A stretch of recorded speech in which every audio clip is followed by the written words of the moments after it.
Iran যুদ্ধ পরিস্থিতি, মধ্যপ্রাচ্যে উত্তেজনা বৃদ্ধি, কূটনৈতিক তৎপরতার জোরদার। বিস্তারিত জানাচ্ছি মুবাশশিরুল হাসান।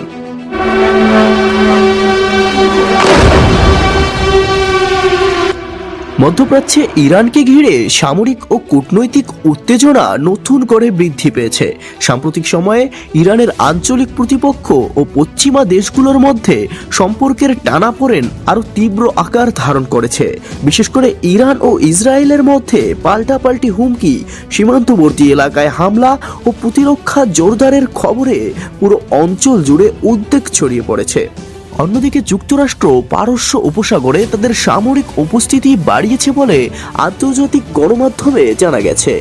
বিশ্লেষকদের মতে চলমান উত্তেজনার পিছনে রয়েছে ইরানের পারমাণবিক কর্মসূচি, আঞ্চলিক প্রভাব বিস্তার এবং গাজা ইস্যুতে অবস্থান।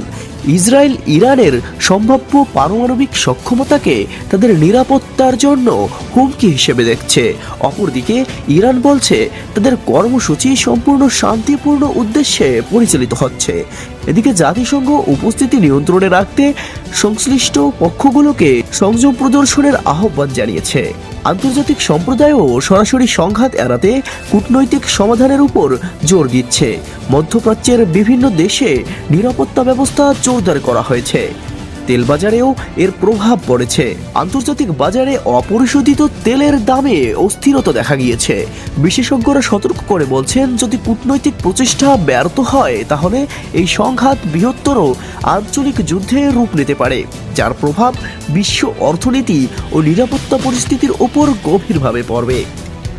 পরিস্থিতি পর্যবেক্ষণে রয়েছে আন্তর্জাতিক মহল এবং যে কোনো মুহূর্তে নতুন কূটনৈতিক উদ্যোগ বা সামরিক পদক্ষেপ পরিস্থিতির মোড় ঘুরিয়ে দিতে পারে।